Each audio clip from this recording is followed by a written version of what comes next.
नमस्कार शेतकरी मित्रांनो, मी शेतकरी पुत्र Praful Nasre, buyer crop science नागपूरमधून बोलतो। शेतकरी मित्रांनो, बहुतांश शेतकऱ्यांचा चना हा पेरणी झालेला असेल।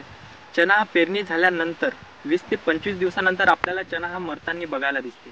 चना जस्ट आपल्याला दिसला की आपण जातो दुकानात आणि कोणतं पण असं बुरशीनाशक आणतो। आपल्याला वाटते की काय बुरशीचा तर काही हेवी अटॅक नाही आहे एवढा आणि आपण असं मारून देतो। पण शेतकरी मित्रांनो, तेच आपली सगळ्यात पहिली मोठी चूक राहते, कारण आपण कोणतं पण बुरशीनाशक मारतो त्यामुळे चना अजून मरते। आपण म्हणाल शेतकरी मित्रांनो की मग स्पेशल कोणतं बुरशीनाशक आहे चना मर रोगासाठी? तर मित्रांनो, स्पेशल बुरशीनाशक हे ॲलेटेज आहे फक्त, कारण हे सिस्टेमिक बुरशीनाशक आहे जे पानांपासून तर मुळ्यांपर्यंत आणि मुळ्यांपासून तर पानांपर्यंत पूर्ण बुरशीचा अटॅक आपल्याला खतम करतो आणि नवीन बुरशीला कुठंच अटॅक होऊ देत नाही। त्यामुळे मित्रांनो, ॲलेट हे जबरदस्त चण्यावर काम करते।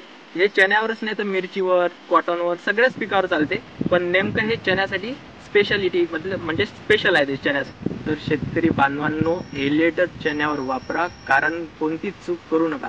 सोयाबीन आपण बघितलेली आहे, सगळ्या शेतकऱ्यांची वाया गेलेली आहे सोयाबीन, पण ज्यांनी बरोबर इलाज केला त्यांना सोयाबीन झालेली आहे।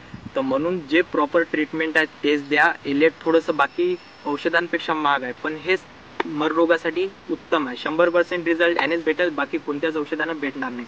तर प्रॉपर ट्रीटमेंट द्या, कारण एक चूक तुमची पूर्ण चना तुमचा बर्बाद करू शकते। एलेटने वापरलं तर फक्त काही सांगताच नाही।